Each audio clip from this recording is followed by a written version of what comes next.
All right, welcome back to Building Dad Bod 2.0. Been cutting this week, started the week at 183 pounds body weight, now down to 180 pounds body weight. Today is my squat focused leg day. We're using the buffalo bar. Probably going to run with the buffalo bar for a few weeks here just to give my bicep tendon a bit of a break. My main goal for this workout was to get a 400-pound squat with the buffalo bar. A couple weeks ago I tried and failed, had to settle for 392 pounds. I got 407 with the straight bar last week, which I wasn't super happy with, but I was feeling strong today. I absolutely smashed my best deadlift of all time 3 days earlier, getting my 441-pound deadlift, and it just moved so nice. I wanted to carry the momentum into this workout. My goal for this fall was to get to my strongest ever at 185 pounds or less. I've already done that on squat and deadlift, hitting the 415 with the straight bar on squat. So looking to finally push this buffalo bar up over 400 pounds. I'm usually 15 to 20 pounds behind the straight bar with the buffalo bar. Just that little bit extra that it cambers forward makes it more of a struggle for me to move weight. Everything feels heavier with the buffalo bar, but it feels so much better on my shoulders and my elbows and bicep tendon. So I think I'm going to stick with the buffalo bar for probably the next month here while my bicep tendon heals up. And then usually takes me about 2 sessions with the straight bar to get used to how it feels again. And then generally wherever I'm at the buffalo bar, I'll be 15 to 20 pounds stronger with the straight bar. Now, my body likes a lot of lead-up sets when I'm going for a max, but what I'm finding on squat is I just can't do, no matter what the weight, I can't do more than sets of 5 or my hip starts to get fatigued and sore. So all the lead-up sets were 5 reps or less. So 5 reps for every set up to 330, 3 reps at 330. Next up, we're going to do a rep at 375, and then I'm going to attempt 405. So there you go, 375. Moved really nice. Happy with the depth there. On to 405. All right, got 405, so decided to try 416.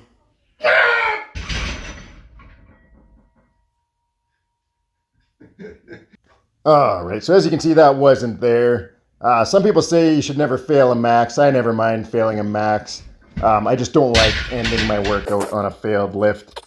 So after that max attempt, I did a cluster set, so 5 singles at 360, and my goal was to rest between 30 to 45 seconds on each single, so not a lot of rest, kind of just do the rep, rack the barbell, regroup, unrack it, and go again.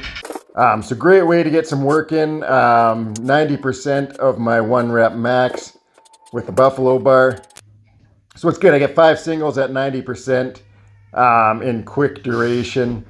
I think next week I got to go to Vancouver on Saturday and then back on Sunday. It's about 5.5 hour drive. I don't know what time we're coming back, but probably be a late squat workout. So I don't think I'll do a true max next week. I'll probably just work up and do another cluster set at like 365, 370, somewhere around there.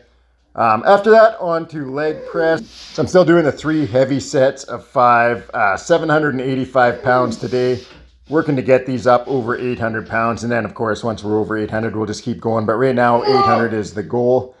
I've done reps over 800 pounds before, but I think my max set ever is a single set of 3 at 805.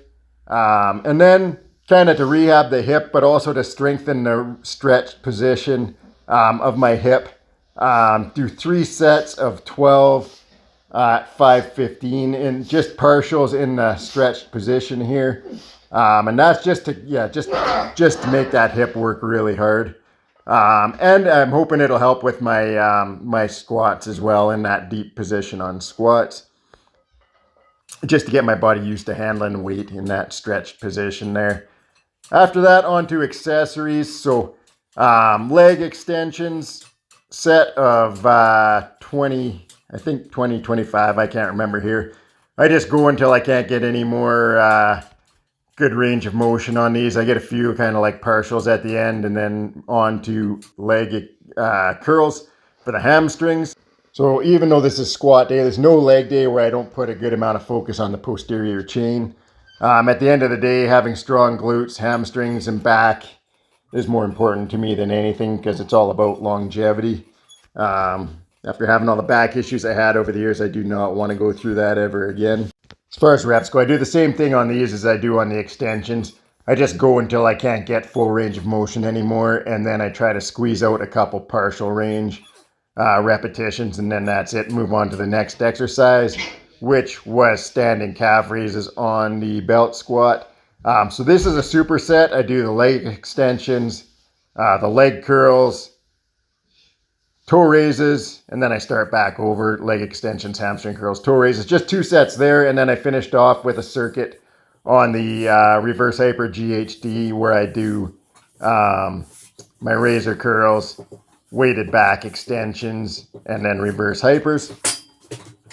So I think I mentioned it last time I did razor curls, but I found that I can get one more notch forward on the foot plate on these. It's not really meant to go there. The pop pin doesn't go in, but there's another screw that normally tightens down. It goes into a hole where the pop pin normally goes. So my knees are sitting right on top of the pad rather than being wedged against the curved part. These got a lot harder when my knees got up on top of the pad. So instead of being able to do like 20 reps with the first 10 weighted and then the next 10 body weight, sometimes I could do like 25 reps. Now I'm down to just doing 15 reps with body weight only.